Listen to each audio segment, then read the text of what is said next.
Welcome to the German Council on Foreign Relations, DGAP, and welcome to this week's edition of our morning briefing series. My name is Jan Stöckmann, and I'm head of the Director's Office here at DGAP, and it is my great pleasure to be chairing this morning's briefing. In this briefing series, we usually focus on pressing issues of foreign and security policy, often quite heavy. This week, we are doing something slightly different. As the knockout stage of the 2024 UEFA European Football Championship approaches, we will discuss how football impacts politics and vice versa. As the host country, Germany has been under particular scrutiny. Several international media outlets have raised nationalism and xenophobia as potential concerns, given the recent European election results, as well as the scandal about mass deportation plans by the AfD uncovered in January and the Nazi chants on the island of Sylt a few weeks ago. A recent survey by German broadcaster WDR found that 21% of Germans agree that there should be more white players on the national football team. A shocking result and a shocking question to ask in the first place. Now, nationalism and football culture are, of course, related. There have been a number of ugly instances between fans of Albania, Croatia, and Serbia at this tournament, with Serbia actually threatening to quit after anti-Serbian chanting. But apart from a few cases of misbehavior and penalties by UEFA, actually, the Euros have been a fairly peaceful and even cheerful affair. In many ways, one might argue that the Euro 2024 is a very pleasant contrast to tournaments in Qatar and Russia. So might this tournament even become the fairy tale that many are hoping for? Can football have a positive impact on foreign policy to heal some of the rifts and divisions in European politics? And what is Germany's image abroad? Most importantly, of course, who will be the winners on the 14th of July? To discuss these questions, I'm delighted to introduce two distinguished speakers today. First will be Professor Tim Beichelt, who is Professor of European Studies at European University Viadrina in Frankfurt.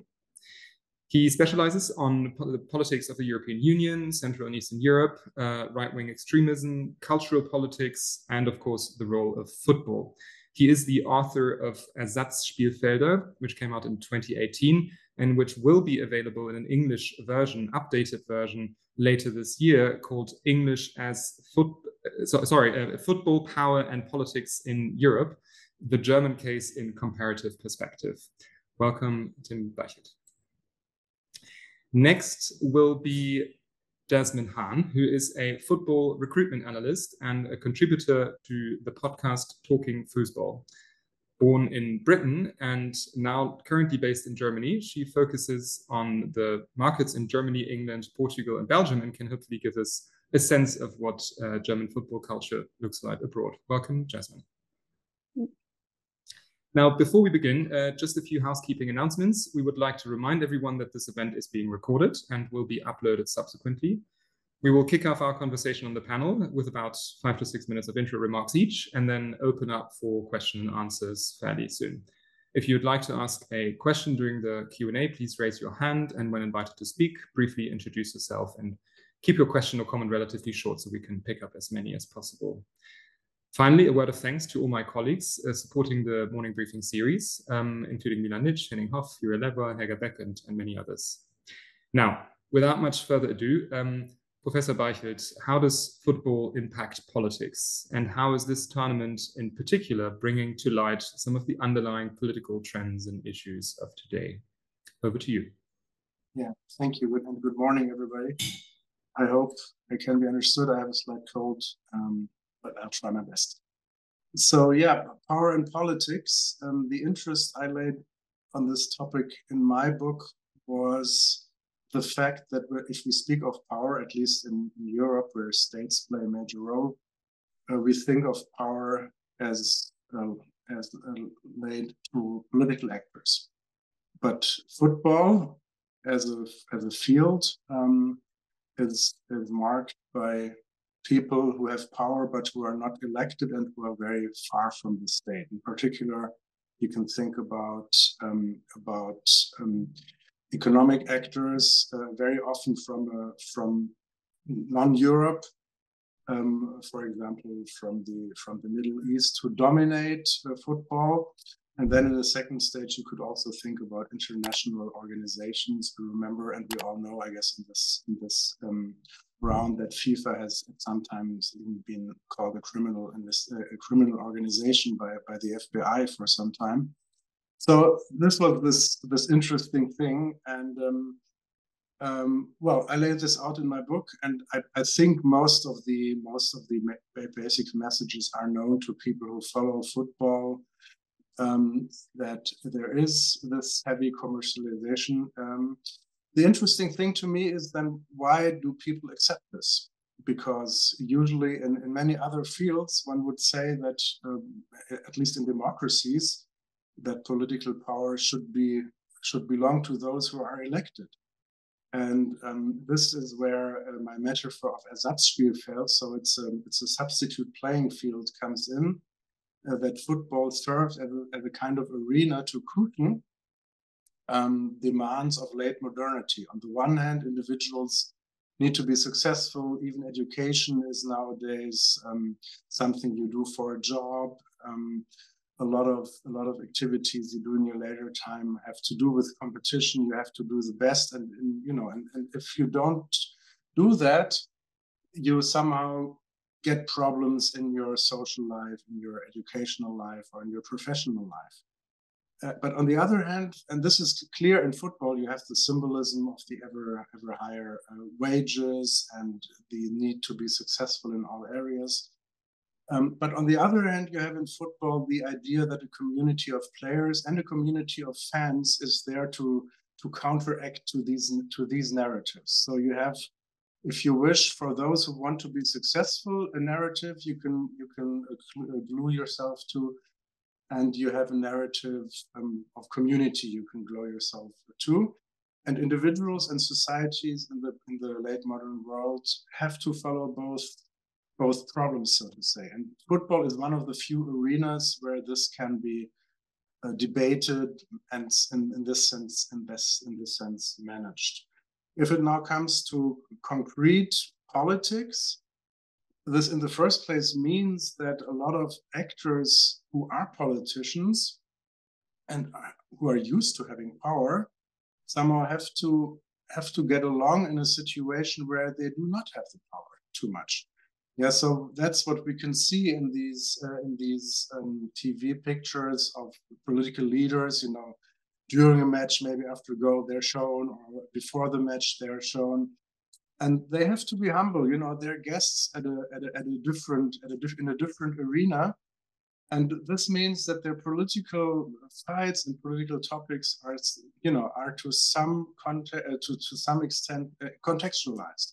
They have, they're not as important anymore. So in that sense, also on the political field, you have this mellowing where real world politics become less important, and which opens often a way of communication. Angela Merkel and Viktor Orban hated each other, but they would shake their hands at two places, at the European Council and in football stadiums. And and the other arena where I think you can say something about contemporary politics, you named nationalism. So if it comes to nationalism and living out rude nationalism, football offers an arena of debate. Whereas in a private party of right-wing nationalists, one is allowed to say things or sing songs which are not contested. All of a sudden, in this international, transnational arena, it becomes much less accepted. And this is one of the reasons I see why this nationalism we see in politics, and we see in some of European societies, actually most of European societies at the moment, plays out much less in the football arena, which does not mean it's not there anymore, as we know from social surveys. But in that sense, football offers another arena to moderate opposite views, and nationalism is opposite views because many Germans don't like Serbs and many Serbs don't like Germans. So once they get to each other there, they have to accept that the other at least exists. So it moderates nationalism to some extent. Thank you so much.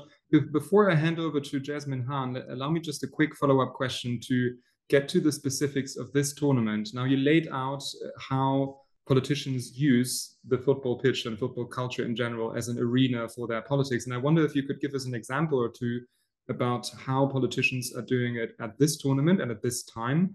We have seen Scholz and Orban in the grandstands. We have seen Foreign Minister Annalena Baerbock attending the Slovenia-Serbia match alongside her colleague, Foreign Minister of Slovenia, Tanja Fajon. So I wonder, I mean, you obviously can't listen to their conversations, but what do you suspect these interactions bring about? Well, this is hard to say, but I would again insist that a rude nationalism is not in place in the stadium. There's other people around, from UEFA and so on. So even the most national politician will have to moderate himself or herself. And on the other hand, for example, in the leftist part of German society, we know that nationalism is something which is not very welcome, but football is one of those arenas where you can play out moderate nationalism. I don't know her personally, but I somehow doubt that Annalena Baerbock has the least interest in football. I mean, in the technicalities and in the sportive elements. And she belongs to a party where national images are not the most important, but she comes to a football game. Yeah. So there is some element of showing maybe patriotism instead of nationalism, and trying to open up these non-nationalist fields of society into the more nationalist feeling football viewers. I mean, we have digital media and we have a lot of other signs that societies are falling apart in the sense that there is no common communication. Maybe somebody in this round wants to give me an example where 40% of a national population watched the same thing. In Germany, it used to be like 40, 50 years ago, there were these Saturday night TV shows where everybody sat, and even in school on next Monday, you could talk about it because everybody saw it. Football is one of the few arenas which are left for this, which makes its popularity. It's a self-enforcing game. Mm-hmm. It could be American football, it could be basketball in the US, it could be rugby in southern France. It needs to be some kind of hegemonic sport. And since there is a need for interaction, it somehow crystallizes around the most popular event, which is football in Germany and in many countries of Europe. We should not forget, not in all, but in many. Yeah. Mm-hmm. And that's a fascinating power. In fact, the Financial Times recently titled that Europe's superpower is not politics, but football. And I think that alludes to what you just mentioned. But now let me hand things over to Jasmine Hahn. And perhaps you could help us, Jasmine, to give us a sense of how Germany, as the host of this tournament, is being perceived abroad. How attractive is Germany still for players and for fans? I wonder what you have to comment. Over to you. Yeah, so thank you and good morning. I would first start off with the modern German image abroad. It may be not what people are expecting.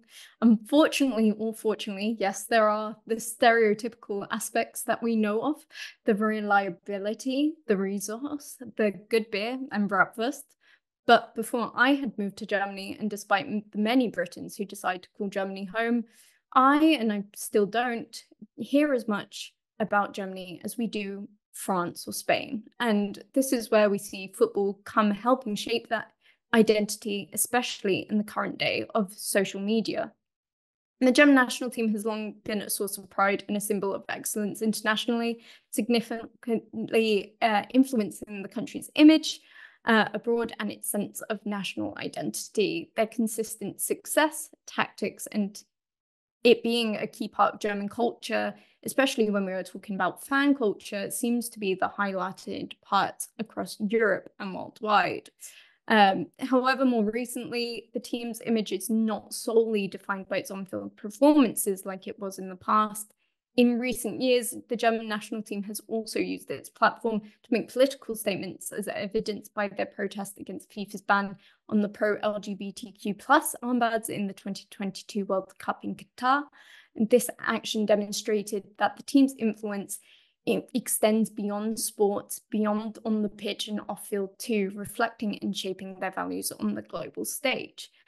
This multicultural composition of the team in recent years as well has also played a role in shaping their image abroad, reflecting the country's changing demographics and promoting a more inclusive notion of what the German identity is.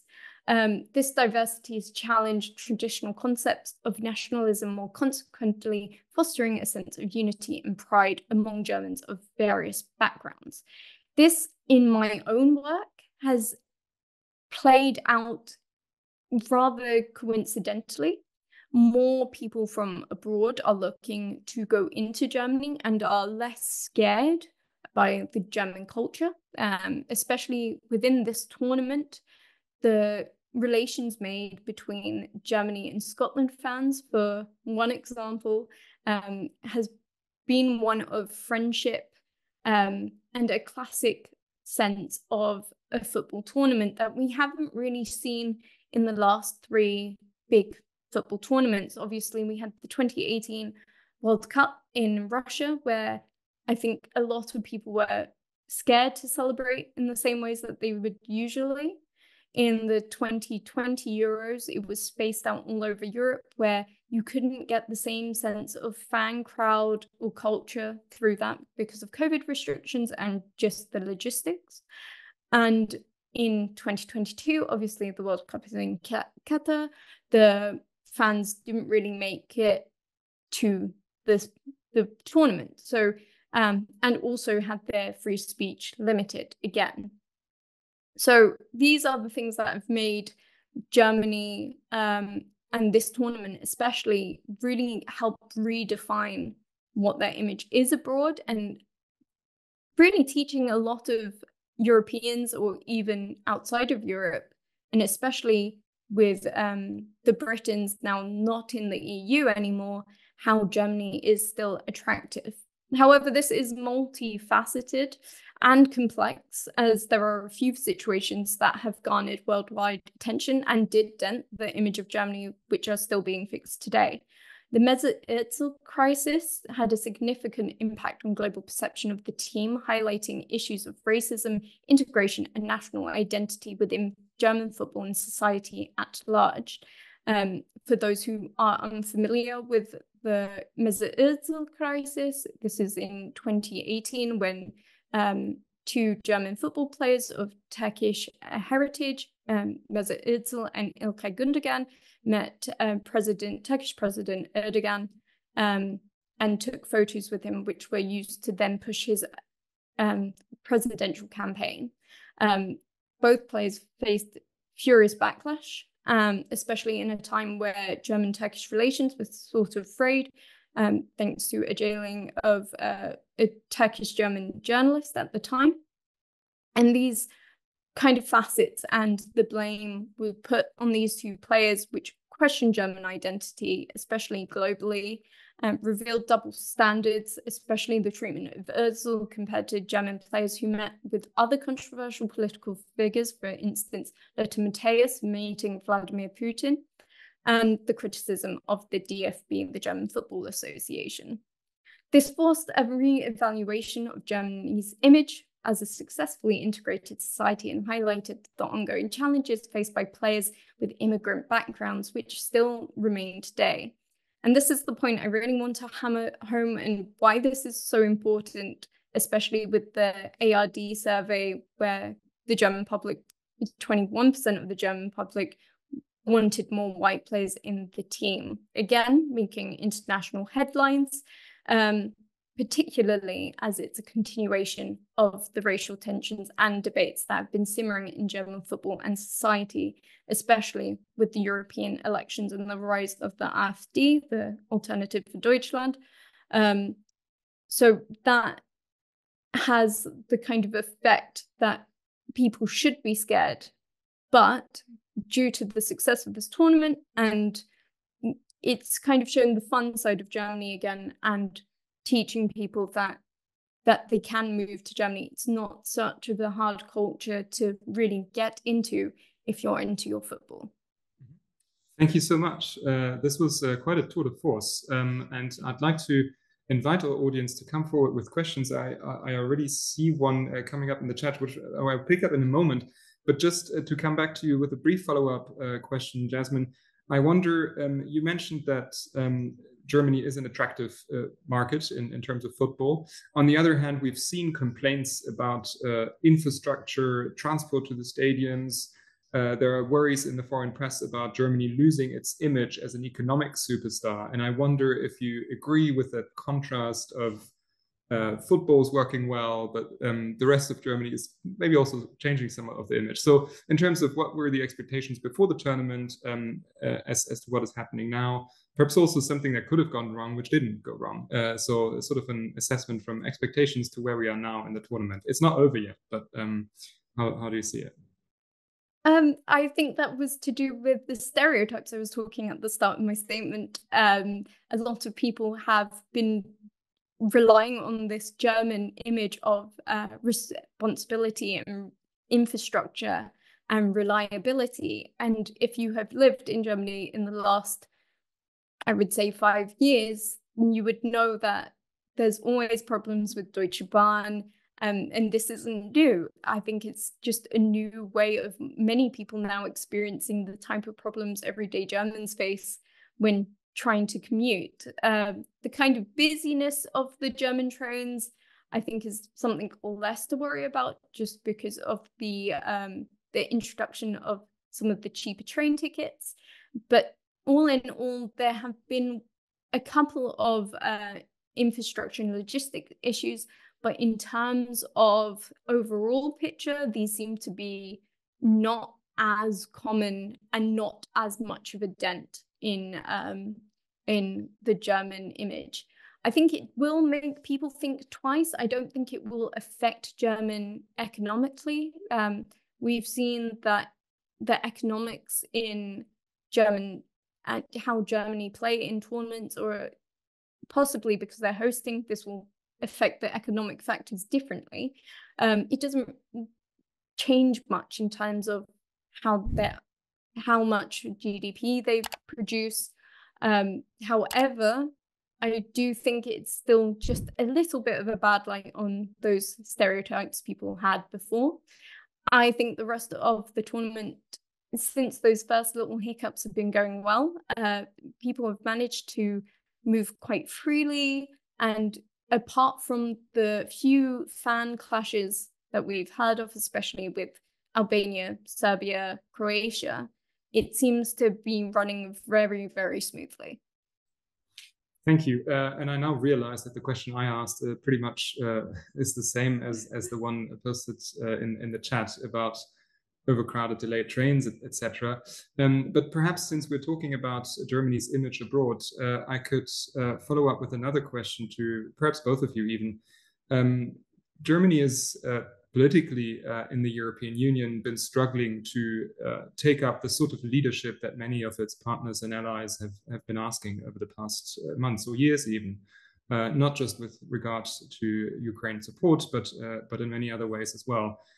On the football pitch, on the other hand, Germany seems to be doing quite well. If you look at someone like Jürgen Klopp being the very successful leader of a major European football club, you see a kind of different picture, and that perhaps also somehow resonates with fan culture and in the football culture more generally. So I wonder if you could help us reconcile sort of these trends of Germany being politically reluctant, a reluctant foreign policy player, and how football might contrast this, if at all. I wonder if Tim Byfield might want to pick this one up. Well, if you talk about leadership, it's specific. I mean, there is no German leadership in world politics, so it would be EU or European politics, right? And there, I mean, foreign policy is one arena, but there are many others. And I don't know, I mean, political leadership is possible if you have political institutions you can influence. But much of the creation of the common market within the EU has been exactly the opposite. Pushing away political institutions and having institutions like the European Central Bank or the European Commission or even more, let's say, commercialized, market-oriented players, taking the lead.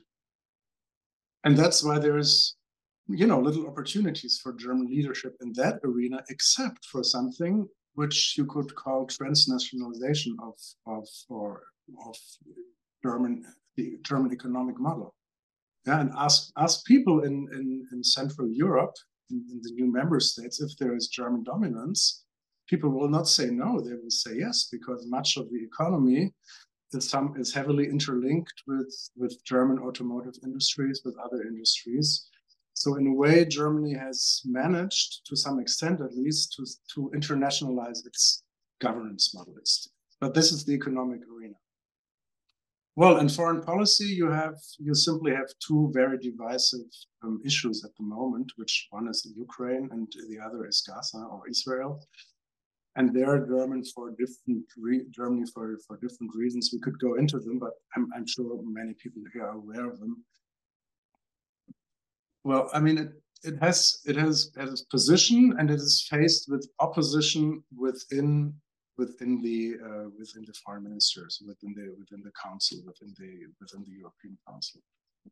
And in this sense, leadership is not being accomplished by not getting away with these veto powers and with the opposing camp, which is true.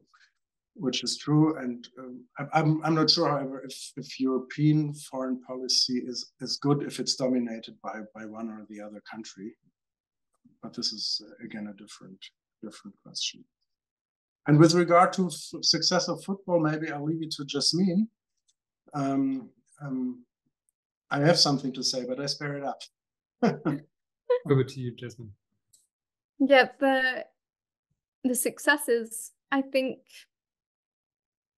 Germany had been through such a low point, especially recently, that I think anything from here on out seems to be a positive. There has been a kind of modernization throughout Germany, especially the DFB, recently, since the 2022 World Cup in Qatar.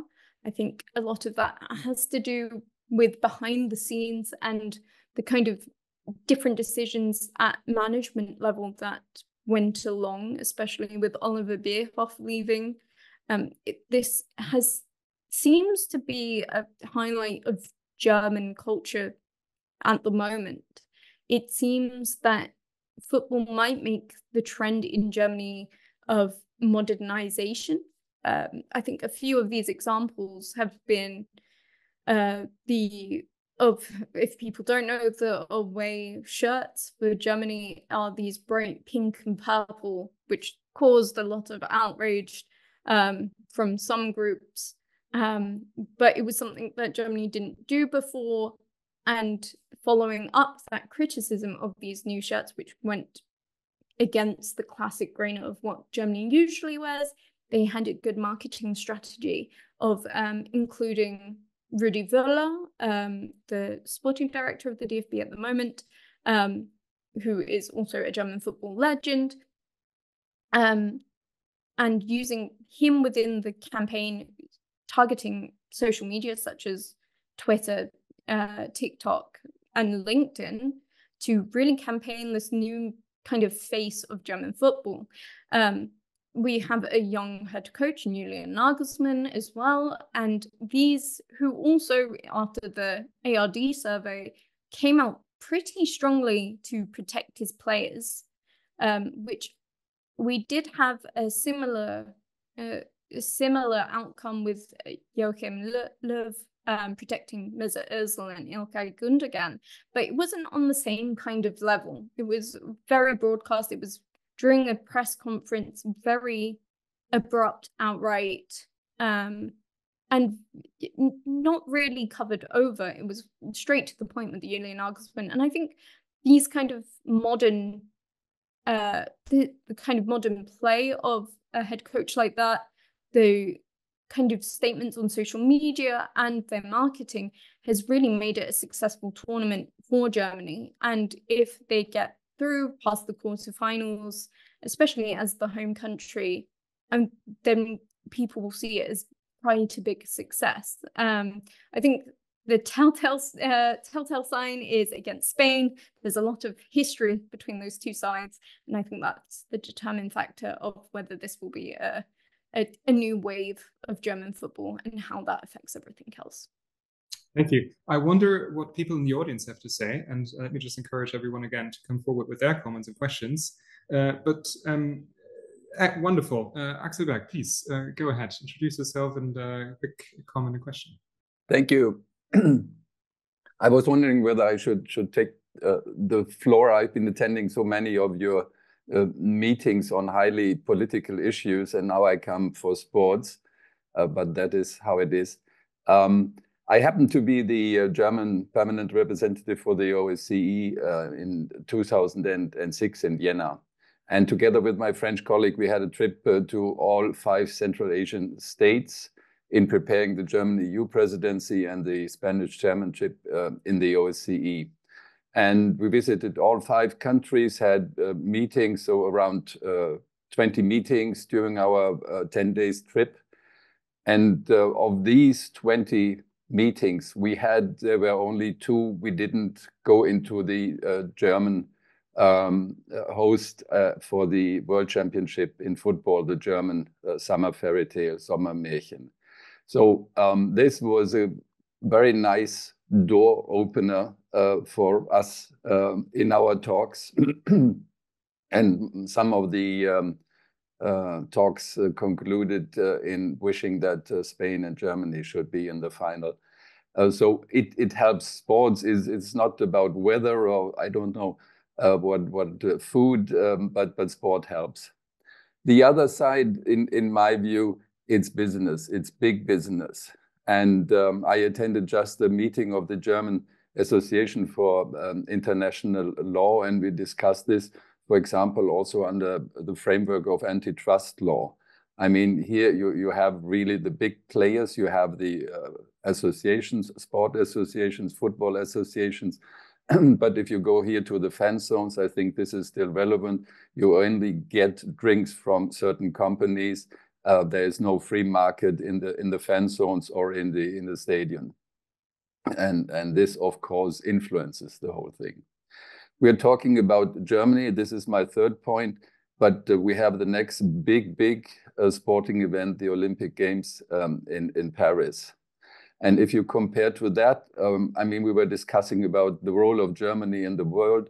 And if I were Emmanuel Macron, I wouldn't have any doubt that France is playing an important role in the world. But nevertheless, France, politics, government, president are trying to give a special picture, a nice picture, an important picture of the country, of their friendliness, receiving people from all over the world. So it's even for such a country as France necessary to use such a sport event for their own image. Thank you. Thanks a lot. And of course, President Macron has an election to come before the Olympic Games. So a lot of politics and sports going on in France, indeed.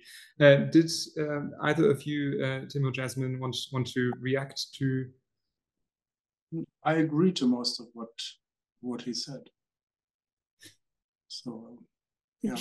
Jasmine? I agree, and I think it's very coincidental to raise the point of France and using a sporting event, especially after what happened in France for the Champions League final, which definitely tainted their reputation among Real Madrid fans and Liverpool fans. So especially using that stage once again, there was a lot of questions asked about France hosting such an event, especially with the failures that went into the Champions League final. I think it's a very coincidental and relevant point. Thanks. I wanted to pick up, Jasmine, on another point you made about a young age of German coach Julian Nagelsmann, which is something that people have been commenting on. It's in sharp contrast to political leaders across the world. In the United States, we currently have a race between 2 men of retirement age. And in general, of course, it's not surprising many leadership positions are taken up by more experienced people. So I wonder, is this a general trend? Is this an outlier? Is this a sign for younger generations to take up responsibility, be it in sports or in politics? Am I just making this up, or is there something to it? No, definitely. I would say Germany was one of the trendsetters of having and hiring younger coaches, especially with Julian Nagelsmann. That was kind of unheard of. But now it's starting to make, with the successes of these younger coaches, it's starting to make a domino effect across the rest of Europe. So in France, we've had Will Still, who was more famously known as the person who didn't have all of their UEFA coaching qualifications, and that meant his team had to pay a fine every time he coached on the sidelines. He is now in France at Arcelon. We have a lot of Spanish as well, younger assistant coaches, and that seems to be the same way into Germany. Now there's two parts of this situation that, yes, I feel like German culture has really reflected and highlighted German coaches, and they seem to be more disciplined, especially at a younger age, and tend to feel that coaching is more up their street rather than playing. And so we've had a lot of young coaches come through, and there's more opportunities, and not only for young coaches, but also for female coaches, especially in the men's game. So Imke Wubbenhorst, before she went on to manage BSC young boys, but the girls team. We've had Marie-Louise Etter, who was the coach of Union Berlin in interim. And we've also got the Ingolstadt head coach, the first female head coach in the third league. So Germany is very open in that sense, that not only is it younger coaches, but female coaches, coaches of color. And that seems to be a precedent. And we're seeing in England as well, more teams are going for German coaches as standard. We're talking about not only young coaches, just Germans in general, and the younger coaches seem to be getting more opportunities. For example, Fabian Hürzeler is 31 years old, is joining Brighton from St. Pauli. So it tends to show that there is a pathway and a culture of younger Germans going into leadership positions almost as natural as what they do, and they're very good at it. But the second part of this is that in especially youth leagues in Germany, where we've heard a lot of talk about that the youth players aren't being brought up as well as other countries, France or Britain, that they tend to go into more coaching roles and tend to be more focused on developing their own tactics as coaches rather than the players themselves. So it's a double-edged sword, but yes, we are seeing that kind of trend coming from Germany and also affecting elsewhere.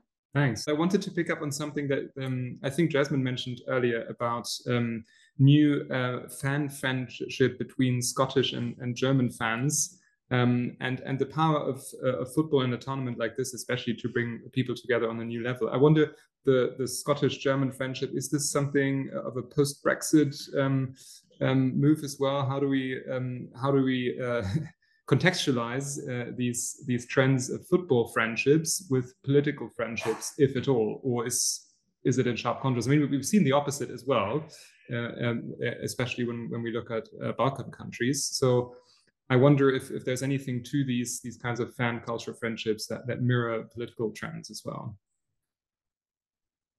I'm not so sure. I think this is one of the fascinating characteristics of football, that it's a playing field on different levels. So you can imagine Germany and Scotland are best friends for 4 or 5 weeks, and then it doesn't go into, you know, into the opposite, but it will be forgotten. I don't think, and there will be regular friendly games. And the first thing by the way, I heard about Scottish-German friendship was a little clip on the social media where it was in a Scottish pub, and a reporter came and asked Scottish fans, "What do you think, you know, about tonight's game?" And so a little boy was given the microphone, and he said, "Fuck Germany." So which would be the exact opposite. This is what I mean about playing fields. I don't know. Maybe, I mean, there has not been many derbies, like problematic derbies. We saw like Serbia, Croatia in certain times, maybe Serbia, England, but you know, I mean, this moment when there are real problematic political constellations come into play on the pitch, you know, are the most problematic would be meeting with Russia, but Russia is excluded. Ukraine is somehow, you know, I think most people regret that Ukraine has come out of the tournament, and then even under these circumstances. So, I mean, it is short-lived. I would say it is short-lived, and then it comes in play where if there are certain constellations of, you know, of long-term conflict, let's say, how are they played out on the field? But I do not, I mean, we read about some very limited number of events where like football games led to wars and made conflicts worse. But if I look at European championships or at Champions League, for example, I would rather say it's the opposite, that football offers an additional arena where voices which rely on sportsmanship, on equality, on competition, you know, get their voice, whereas these messages of eternal foeship and eternal enemies are fought back, you know, by the international associations and even within countries. So I don't know if you agree with it, but I see this moderating element rather than one you know, climbing up in conflict. Thank you. Well, we're already coming up to the end of our 45 minutes, but I want to give, first of all, both of you a chance to predict the winners at this Euro, and perhaps also a chance to react or respond to Milan's question in the chat. He's saying that in contrast to some of the Balkan national rivalries, there's also a chance of success of national teams building more unity in polarized countries such as Slovakia and Georgia. So to both of you, a chance to predict the winners and react to this question. And perhaps we'll go in reverse order this time, starting with Jasmine and then over to Tim. I think Milan raises a good point. I think football is, or most sport is, a unifying factor for even polarized countries. It has been for Germany. Yes, the political landscape in such countries are harder, but it remains to be a civil aspect that people can come to, and that can be a very mobilizing force. So I do think there is a point to be made there, especially across Balkan countries. And as for winners, I would like to see Germany. In a competition, I said Belgium, which I'm deeply regretting, but I've had Austria on a dark horse. I'm of Greek Cypriot heritage, and it's 20 years since Greece won the 2004 Euros. So I wanted to go for a dark horse winner. So I'll say Austria. Thanks a lot. Over to you, Tim. Well, you might wonder if a professor has enough time to watch so many games. You know, many of them are at working times for me. So I have not seen one game of Spain, but I read everywhere that they're very good. My pick is Spain. It's less a question of hope, but a question of what I see as realistic. And then to Milan's question, I mean, it is true, but we should not forget that modernization, late modernity has, you know, it has its downsides. It is ambivalent. On the one hand, in order to be successful, like Georgia and now maybe or Slovakia, you need some players who fall, who play in big clubs, who know the rules of success, and so on.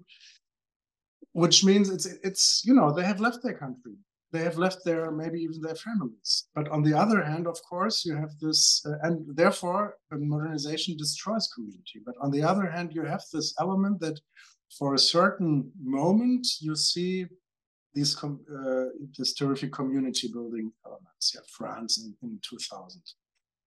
Let's wait for a few more games if Slovakia or Georgia, come into this. But I can see it with Austria.